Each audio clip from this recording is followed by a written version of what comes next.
Hola amigos de YouTube, sean todos bienvenidos. Hoy vamos a contar unos relatos basados en la Edad Media, así que antes de ponerte cómodo, tómate un momento para darle me gusta al video y suscribirte al canal si aún no lo has hecho. También, cuéntanos desde dónde nos ves y qué hora es allí. El hijo del herrero. La aldea de Bellar dormía envuelta en una niebla espesa, como si el propio mundo temiera despertar.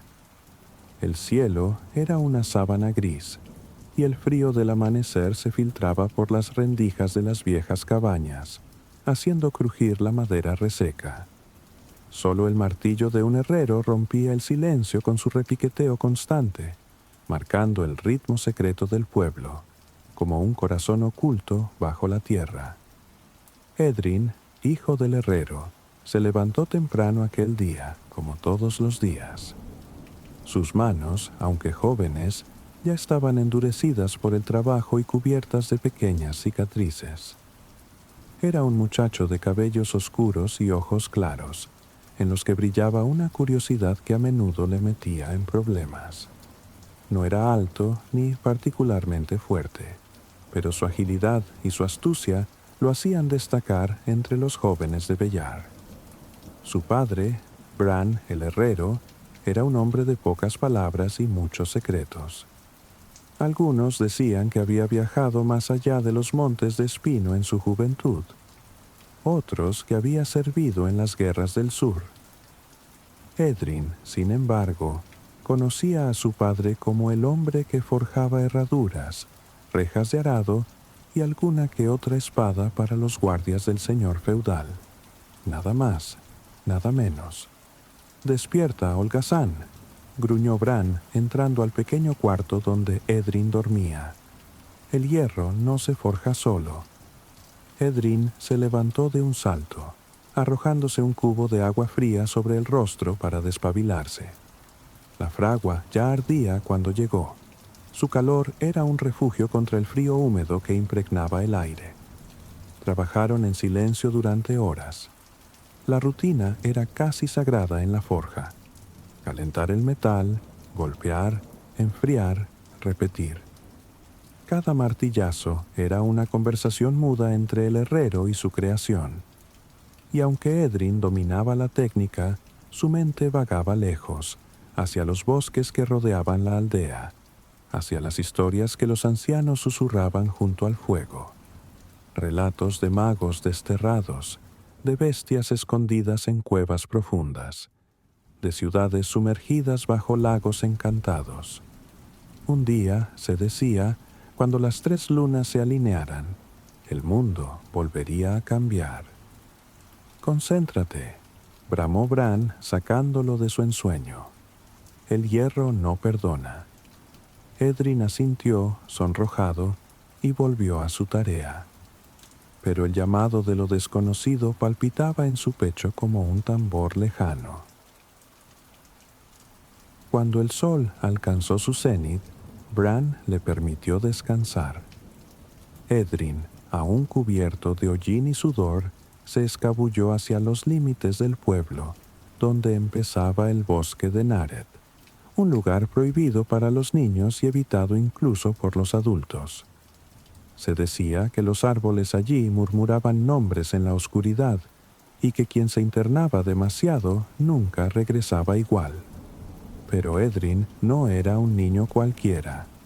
Algo dentro de él lo impulsaba a desafiar lo que otros temían. Se adentró entre los árboles, donde la luz del día apenas tocaba el suelo cubierto de hojas podridas. A cada paso sentía el crujido bajo sus botas, y su corazón latía rápido, no de miedo, sino de una emoción casi dolorosa. En lo más profundo del bosque encontró un claro. En el centro, una piedra enorme se alzaba como una isla en un mar de sombras.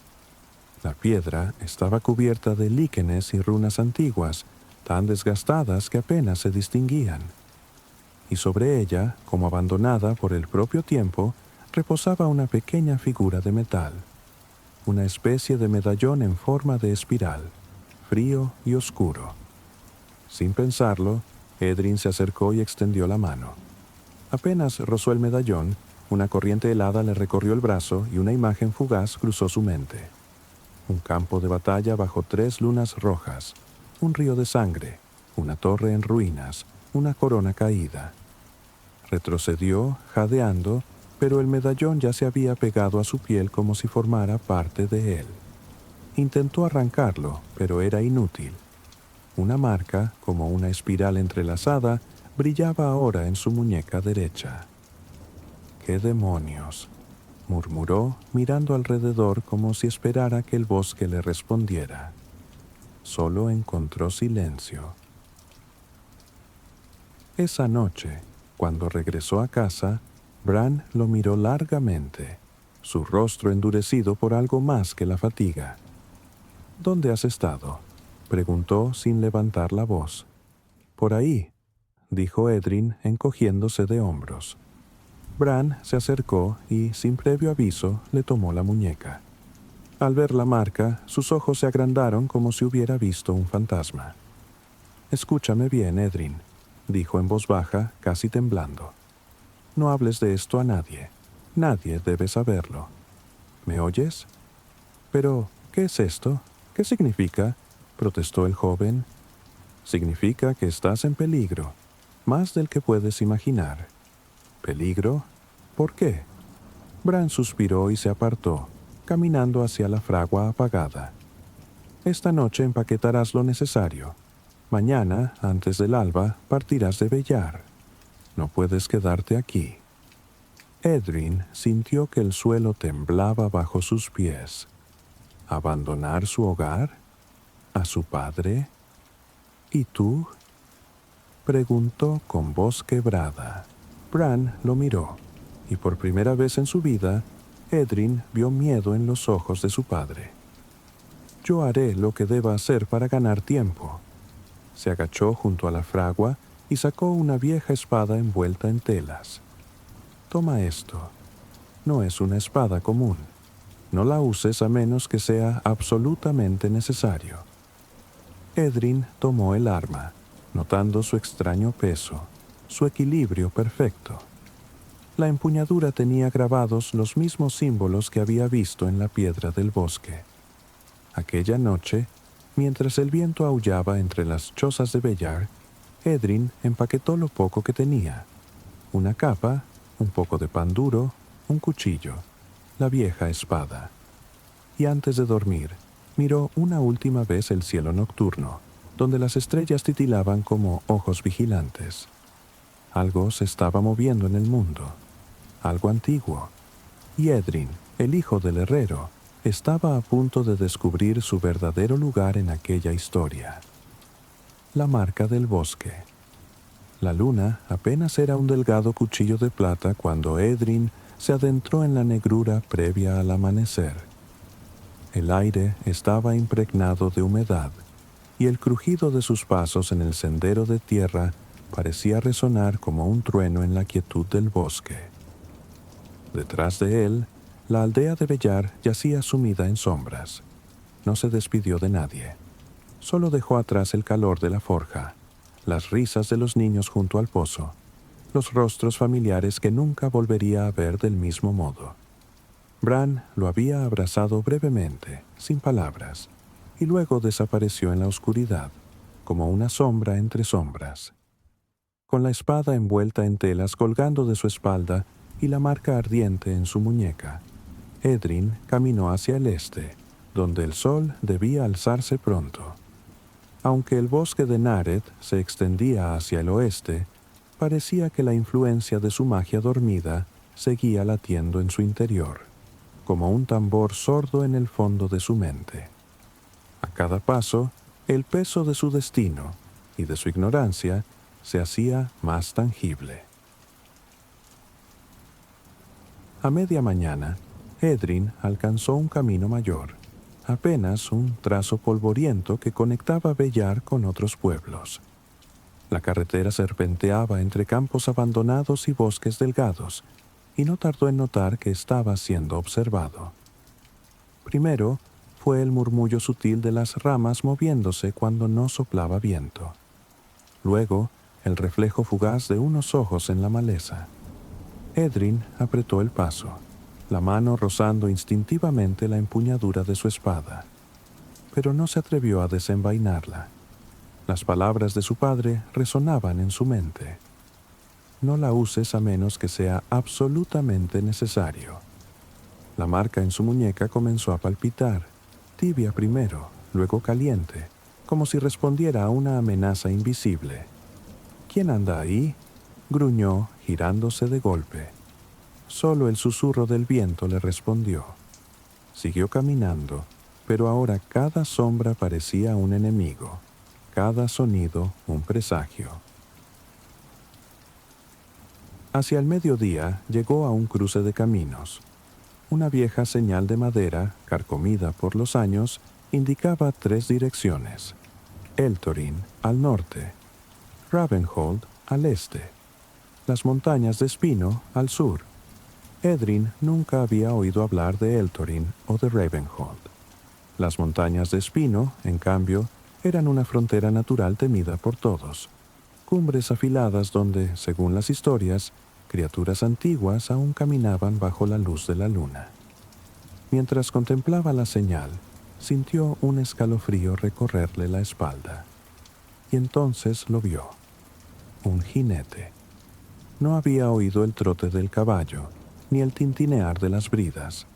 El hombre simplemente apareció, emergiendo de entre la niebla como una figura arrancada de un sueño. Vestía una capa oscura, y su montura era de un negro tan profundo que parecía beberse la luz. El rostro del jinete estaba oculto por una capucha, pero incluso desde la distancia, Edrin supo que no era un viajero ordinario. El jinete se detuvo en el cruce, mirándolo en silencio.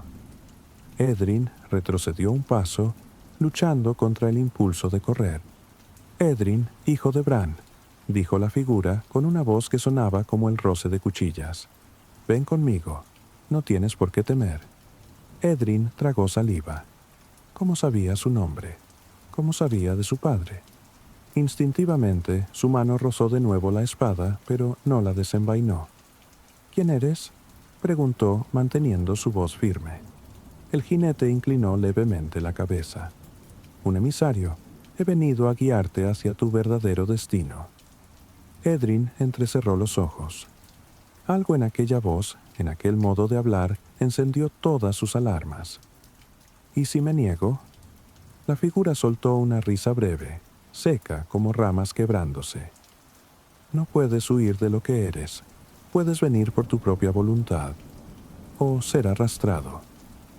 Sin esperar respuesta, el jinete levantó una mano. La marca en la muñeca de Edrin ardió como si se hubiera sumergido en fuego. Un dolor agudo le atravesó el brazo, obligándolo a caer de rodillas.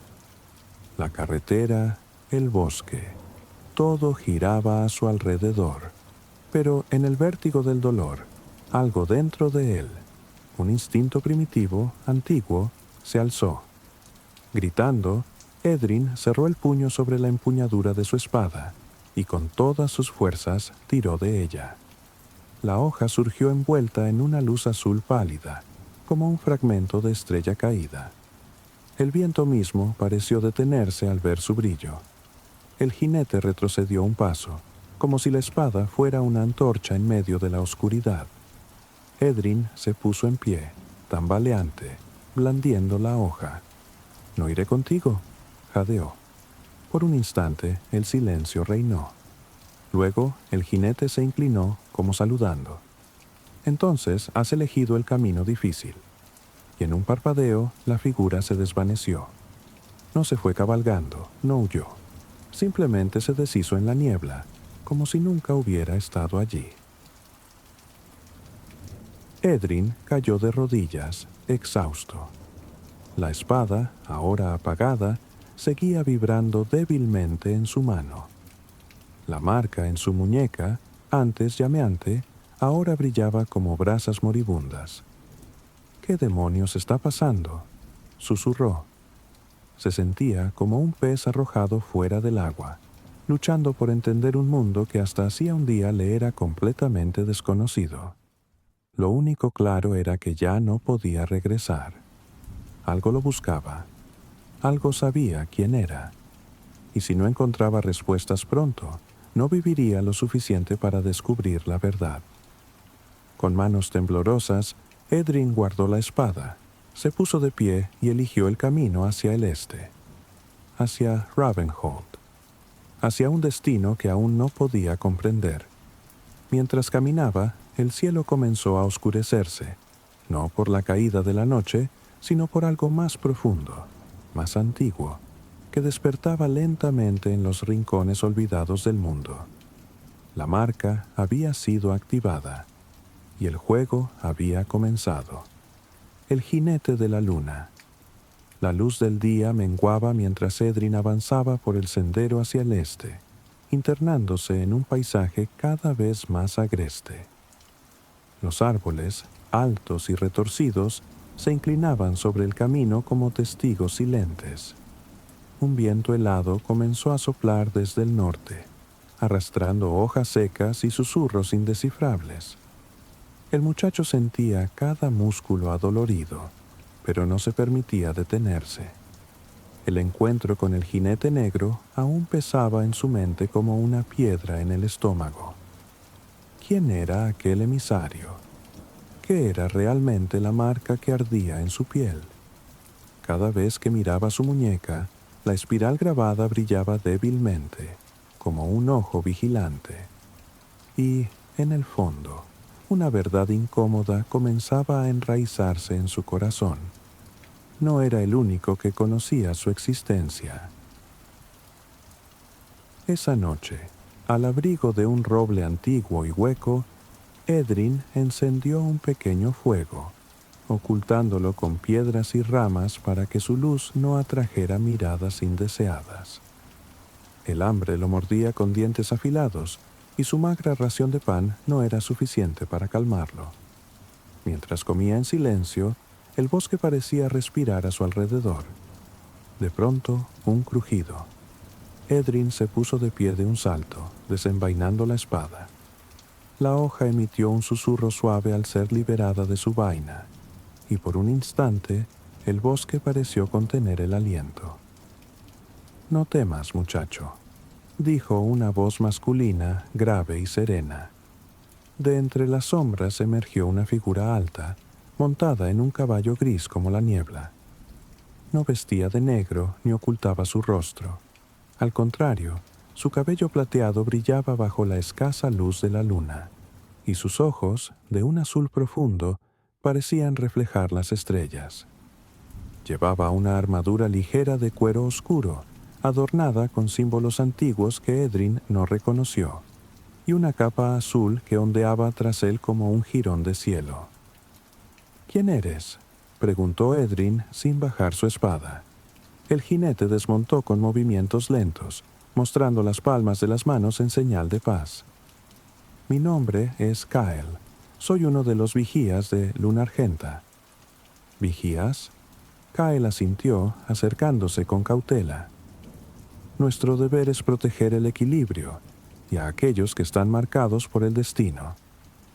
Edrin frunció el ceño. «¿Te refieres a esto?». Levantó su muñeca, mostrando la espiral luminosa. Kael entrecerró los ojos y su expresión se tornó grave. «Así que es cierto», murmuró. «La marca del guardián ha despertado de nuevo». Edrin bajó lentamente su espada, aunque no del todo. «¿Qué significa? ¿Qué quieren de mí?». Kael se sentó junto al fuego, invitándolo a hacer lo mismo. «La marca no es un castigo», dijo el hombre, arrancando un trozo de pan de su alforja y ofreciéndoselo a Edrin. «Es un llamado, un eco de los días antiguos, cuando los guardianes caminaban entre los hombres y mantenían a raya las sombras que habitan más allá del velo». Edrin aceptó el pan, su hambre venciendo a su desconfianza. «¿Sombras? ¿Guardianes?». Kael asintió, su mirada fija en el fuego. Hay cosas que nunca debieron despertar, criaturas y poderes sellados cuando el mundo era joven. Pero el equilibrio se ha roto. Y tú, Edrin, has sido elegido para restaurarlo, o para perecer intentándolo. Edrin tragó saliva. El juramento de Bran. El juramento bajo la luna. La luna llena flotaba alta en el cielo, una lámpara silenciosa sobre las tierras sombrías de Bayendar. La noche era fría, cortante, y los vientos arrastraban las hojas secas por el patio interior del castillo como pequeños susurros errantes. A lo lejos, el aullido de un lobo rompía la quietud, seguido por el eco prolongado que se perdía entre las montañas. En la torre más alta, donde las piedras agrietadas dejaban filtrar el aliento helado de la noche, Bran se arrodillaba junto al lecho de su padre. Sir Caelum de Valendar, antaño un caballero temido y respetado, yacía ahora reducido a poco más que un susurro de vida. Su cabello, que alguna vez fuera tan dorado como el trigo en verano, se había vuelto pálido y quebradizo, y su piel era tan delgada que las venas azuladas parecían delicados hilos sobre un pergamino. La estancia estaba apenas iluminada por unas pocas velas temblorosas, cuyos reflejos dorados danzaban sobre las piedras húmedas. Una anciana monja de rostro enjuto murmuraba oraciones en un rincón, y el olor a cera derretida, hierbas amargas y enfermedad impregnaba el aire. «Bran», susurró Sir Caelum, su voz apenas un soplo. El joven se inclinó más cerca, sus rodillas crujiendo sobre el suelo de piedra. Tenía 17 inviernos cumplidos, los hombros ya anchos por el entrenamiento, pero los ojos aún llenos de una juventud que el dolor no había logrado apagar. «Estoy aquí, padre», respondió en voz baja, tomando la mano flácida del anciano. Sir Caelum lo miró con una intensidad que, por un instante, pareció devolverle algo de la fuerza perdida. En sus ojos grises, empañados por la fiebre, brillaba aún una chispa de la llama indomable que había sido su vida. «Escucha bien, hijo mío. Escucha y no olvides», dijo, cada palabra pronunciada como un esfuerzo titánico. Bran asintió, inclinándose tanto que sus cabellos castaños rozaron la frente sudorosa de su padre. «Nuestro honor», tosió violentamente, y unas gotas de sangre mancharon la sábana raída. «Nuestra sangre está ligada al estandarte de los antiguos. Sin él, no somos nada más que sombras errantes». El joven conocía bien la historia. Se decía que, generaciones atrás, el primer señor de Bayendar había tejido aquel estandarte en medio de una guerra sangrienta. Un grifo alado de oro sobre un campo de azul profundo, bendecido por monjes errantes en un monasterio olvidado. Era más que un símbolo, era la vida misma de su casa. Pero el estandarte había sido robado décadas atrás, durante la caída de Derathorn, una guerra civil que había dejado la región fracturada y débil. Debes jurármelo, Bran», insistió Sir Caelum, apretando su mano con una fuerza sorprendente. «Jura por tu sangre, por tu alma, que recuperarás el estandarte, que restaurarás nuestro nombre». Bran sintió cómo un nudo le apretaba la garganta. Durante años había vivido bajo la sombra de ese estandarte perdido, de los susurros que manchaban su apellido, de las miradas furtivas en los mercados, de los soldados que ya no se inclinaban al verlos pasar. Y ahora su padre, el último vestigio del honor de su casa, le pedía cargar con ese peso. Lentamente, Bran desenvainó su daga. La hoja, aunque vieja, aún brillaba al reflejo de las velas. Con gesto solemne, hizo un pequeño corte en la palma de su mano izquierda. La sangre brotó tibia y roja. «Juro», dijo con voz temblorosa pero firme, «que recuperaré el estandarte perdido. Juro que restauraré el honor de nuestra casa. Juro que no conoceré descanso hasta haber cumplido esta promesa». Sir Caelum cerró los ojos, como si esas palabras hubieran calmado el fuego que lo consumía desde adentro. Una débil sonrisa curvó sus labios agrietados. Entonces, muero en paz, susurró. El viejo caballero exhaló un último suspiro y su mano se aflojó en la de Bran. Por un largo momento, todo quedó en silencio. Ni el viento, ni el lamento de los lobos, ni siquiera el crepitar de las velas parecía atreverse a perturbar la quietud sagrada de ese instante. Bran cerró los ojos. Una lágrima silenciosa rodó por su mejilla, cayendo sobre las sábanas raídas como una pequeña joya salada. La monja se acercó en silencio, cubriendo el rostro del difunto con una tela blanca.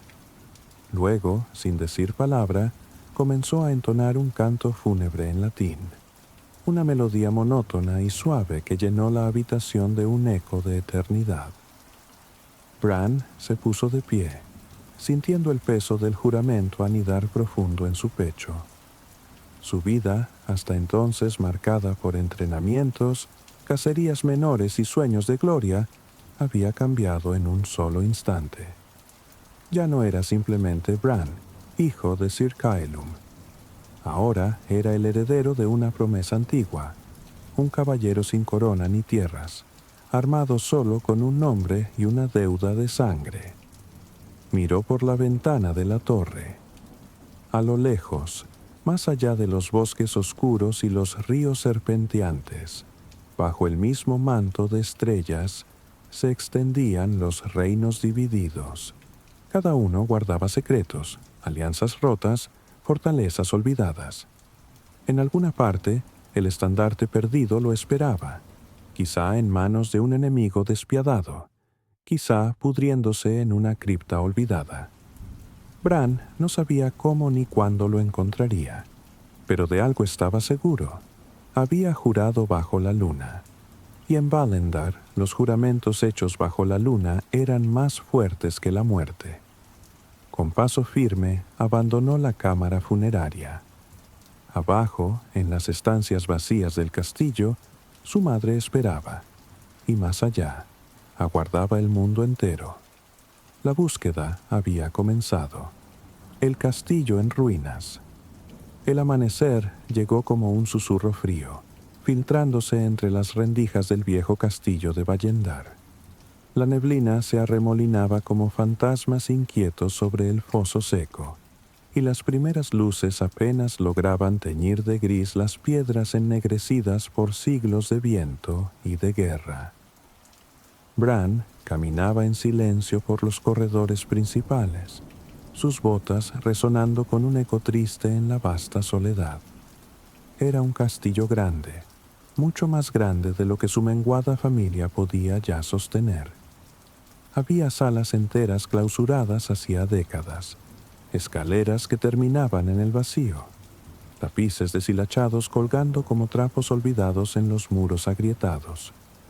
En el gran salón, donde antaño se celebraban banquetes y torneos, solo quedaban ahora largas mesas astilladas, cubiertas de polvo y de telarañas.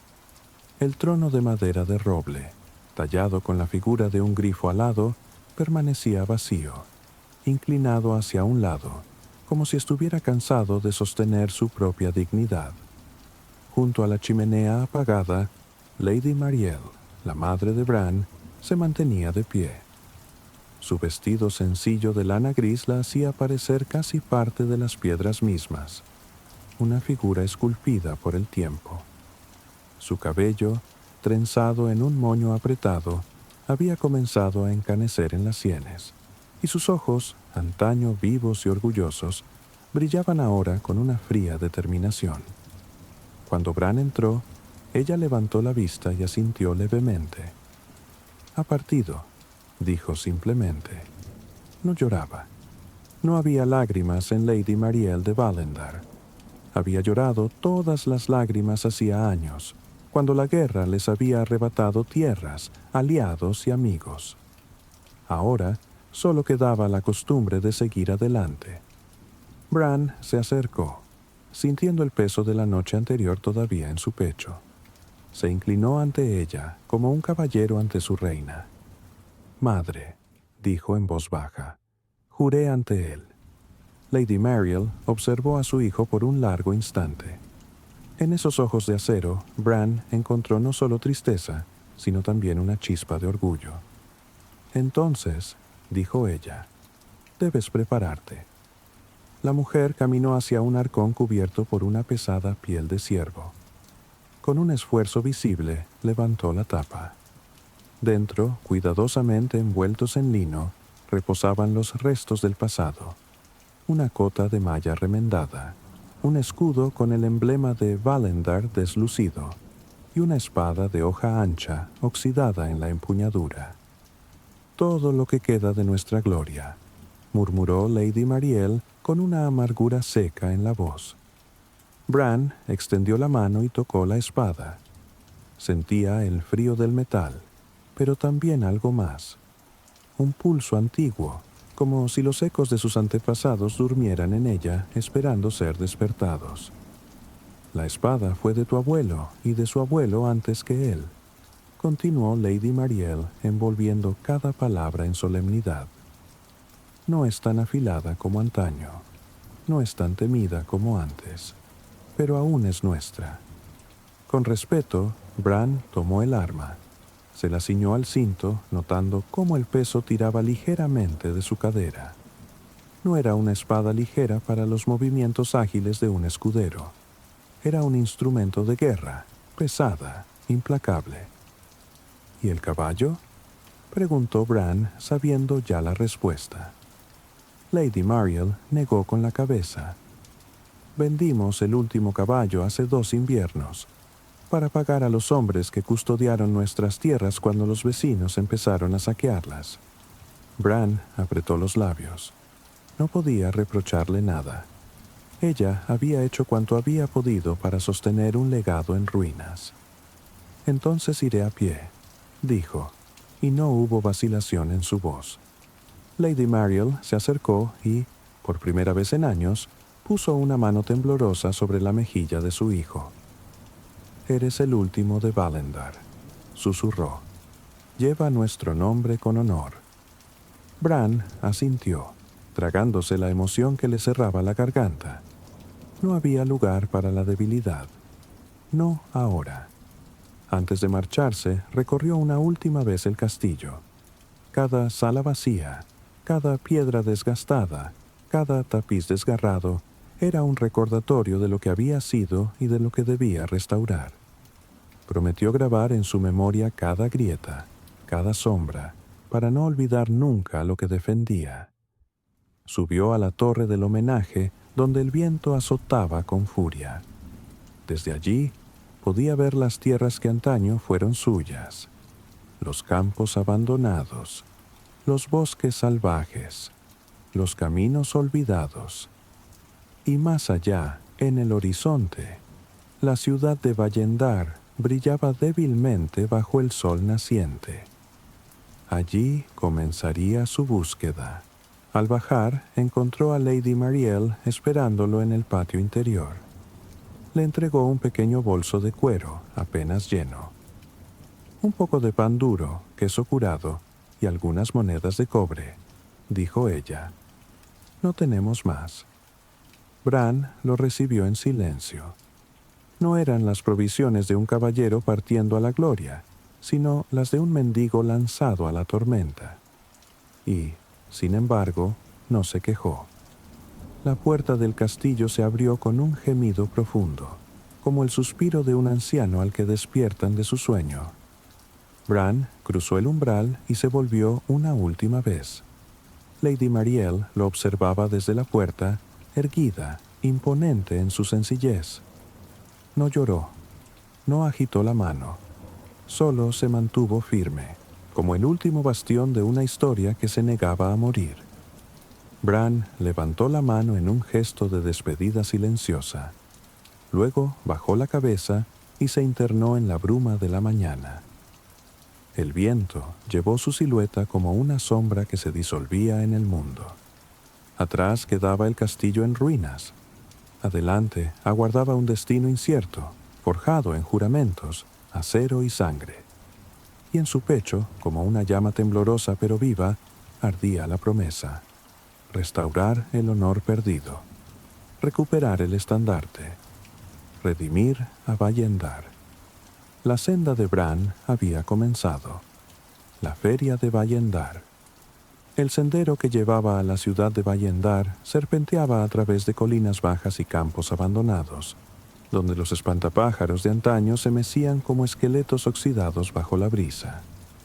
Bran caminaba a paso firme, el peso de la espada en su costado y el murmullo del juramento latiendo constante en su mente. A cada paso, el castillo en ruinas quedaba más atrás, desdibujándose entre la niebla como un recuerdo. El sol ya se había alzado cuando la ciudad apareció ante él. Un mar de tejados irregulares, chimeneas humeantes y torres de piedra que se alzaban como dedos pidiendo clemencia al cielo. El aire vibraba con la música de la feria, un bullicio de voces, risas, pregones y cantos que llenaban las calles empedradas. Era el día de la gran feria de San Atelard, un evento anual que, durante generaciones, había congregado a mercaderes, juglares, caballeros y campesinos de toda la región. En tiempos antiguos, la feria de Bayendar era una celebración de poder y riqueza, patrocinada por los propios señores del castillo. Ahora, sin embargo, era simplemente un hervidero caótico donde los supervivientes de la guerra intercambiaban bienes, promesas rotas y viejas canciones. Bran cruzó las puertas de la ciudad junto a una caravana de comerciantes, mezclándose con la multitud. A su alrededor, los puestos de telas teñidas, especias, armas usadas y vinos baratos se apiñaban unos contra otros, formando un laberinto colorido y apretado. La gente iba y venía, ajena a su paso, preocupada en regatear, reír o evitar los bolsillos ágiles de los ladrones. Un trovador, de ropas harapientas pero voz firme, entonaba una balada en la esquina de una plaza, mientras un niño hacía cabriolas a su alrededor para captar algunas monedas.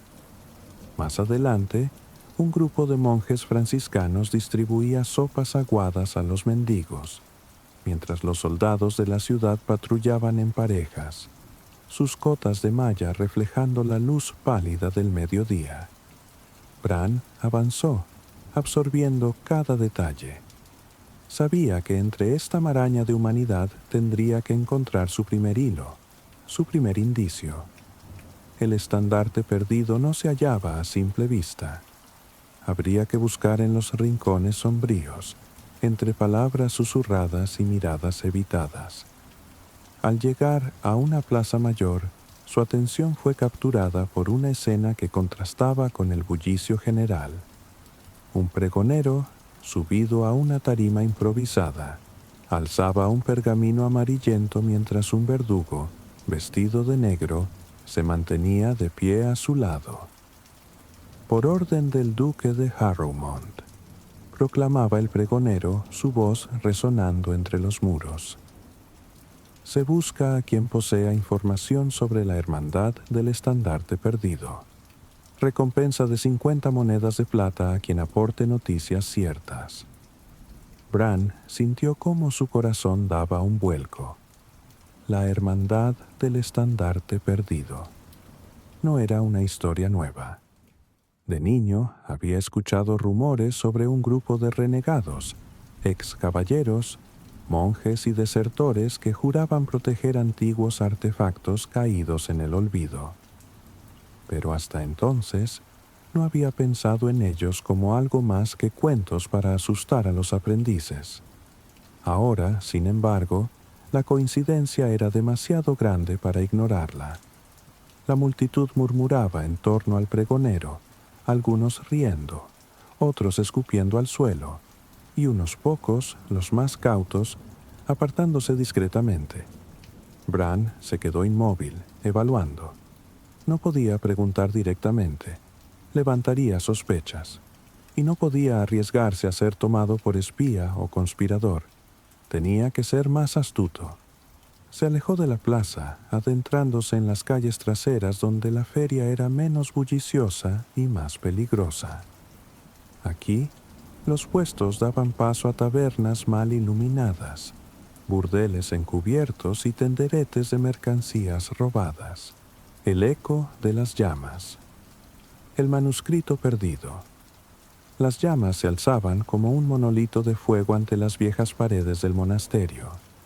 Su furia era inmensa, una danza de caos y luz que no comprendían los ojos mortales. El viento susurraba a través de los muros de piedra, llevando consigo el eco de las campanas que sonaban a lo lejos, marcando el ritmo de un tiempo que se desvanecía. En el aire flotaba un olor denso a madera quemada, a libros arrasados por el furor del incendio. Eldrick, con las manos temblorosas, observaba desde la ventana de su celda. El monasterio de Saint-Michel, lugar que había sido su hogar desde su infancia, se desplomaba bajo la fuerza del fuego. No podía evitar sentir una tristeza profunda, una sensación de pérdida que atravesaba su alma, como si las paredes de aquel santuario de saberes estuvieran cayendo junto con su vida misma. Sus ojos, cubiertos por una capa de lágrimas, buscaban los pasillos que ya no existían. En la biblioteca, donde tantas horas había dedicado a estudiar los antiguos tomos sagrados, ahora solo quedaba humo. Pero había algo en su pecho que no le dejaba apartarse de esa visión. Un impulso que lo mantenía allí, sin moverse, como un espectador de un destino que ya se había sellado. Algo le decía que debía encontrarlo, algo que estaba más allá del ruido de las llamas. Con una respiración entrecortada, Eldrick salió de su celda y corrió por los pasillos, su capa de monje ondeando a su alrededor. Sabía que las puertas del monasterio ya estaban cerradas. Los monjes más jóvenes, los que aún quedaban, intentaban extinguir el fuego con cubos de agua, pero sus esfuerzos eran vanos. Las llamas eran implacables. A lo lejos, el sonido de los pasos de los soldados del rey resonaba. Ellos venían a asegurarse de que nada se escapara del monasterio. Las palabras de los monjes sobre el conocimiento prohibido se habían filtrado ya a los oídos del poder, y el rey no quería que la llama de la sabiduría iluminara a nadie más. El fuego había sido ordenado, pero nadie esperaba que fuera tan destructivo. Eldrick llegó a la biblioteca, el corazón acelerado. Cuando atravesó las puertas, lo primero que notó fue el frío en el aire, como si el lugar, aún ardiendo, tuviera un alma diferente. El olor a papel quemado le apuñaló las fosas nasales. Decenas de libros y rollos se habían reducido a cenizas, pero en la esquina más oscura de la sala, entre dos estanterías rotas, había algo que aún permanecía intacto. Era un pequeño tomo, oscuro y polvoriento, como si el fuego lo hubiera respetado. Un susurro de luz parecía emanar de sus páginas. Con cautela se acercó y, con manos temblorosas, recogió el libro. La portada estaba en blanco, sin ningún símbolo ni palabra, pero al abrir la primera página, su mente se vio envuelta en una oleada de palabras en un idioma antiguo, que no lograba comprender por completo, pero cuya resonancia hacía que su piel se erizara. Eran palabras de fuego, palabras de poder. Estaba escrito en latín, pero no de una forma que le fuera familiar. El libro tenía algo raro, algo que lo llamaba. No era un texto sagrado ni un tratado teológico. Algo en él se sentía diferente, algo que evocaba sombras y sueños olvidados. Eldrick pasaba las páginas con lentitud, como si temiera romper el hechizo que se había formado alrededor de este pequeño objeto. Cuanto más leía, más sentía que algo dentro de él despertaba. Era un conocimiento antiguo, prohibido, pero tan fascinante como el mismo fuego que consumía el monasterio. Sabía que no debía mirar más, que el riesgo era grande, pero no podía detenerse. En la penumbra de la biblioteca, un sonido interrumpió su lectura. La puerta principal se abrió de golpe, y una figura apareció en el umbral, cubriendo con su sombra el último rayo de luz que quedaba. Eldrick alzó la vista, y se encontró con los ojos de Abad Guillaume, el hombre que había sido su mentor y guía durante tantos años. Los ojos del abad eran profundos y oscuros, como si cargaran el peso de siglos de secretos, y su rostro, cubierto por una capa de solemnidad, parecía más envejecido de lo que recordaba. «¿Qué estás haciendo, Eldrick?», preguntó el abad, su voz grave como el murmullo de un río subterráneo. El joven monje, aún con el libro en las manos, no pudo evitar sentirse atrapado. Sabía que el abad comprendería lo que tenía ante él, pero al mismo tiempo, la mirada de Guillaume tenía una extraña mezcla de tristeza y desconfianza. «He encontrado algo que no puedo dejar de leer», respondió Eldrick sin apartar la vista del libro, como si las palabras estuvieran susurrándole algo a su alma. El abad caminó lentamente hacia él, con la calma de un hombre que ha visto lo peor de la vida y ha hecho las paces con su destino. Al acercarse, sus manos se extendieron hacia el libro, y con un gesto suave pero firme, se lo arrebató de las manos de Eldrick. La expresión del abad se oscureció al ver el contenido del libro, como si una sombra hubiera pasado por su rostro.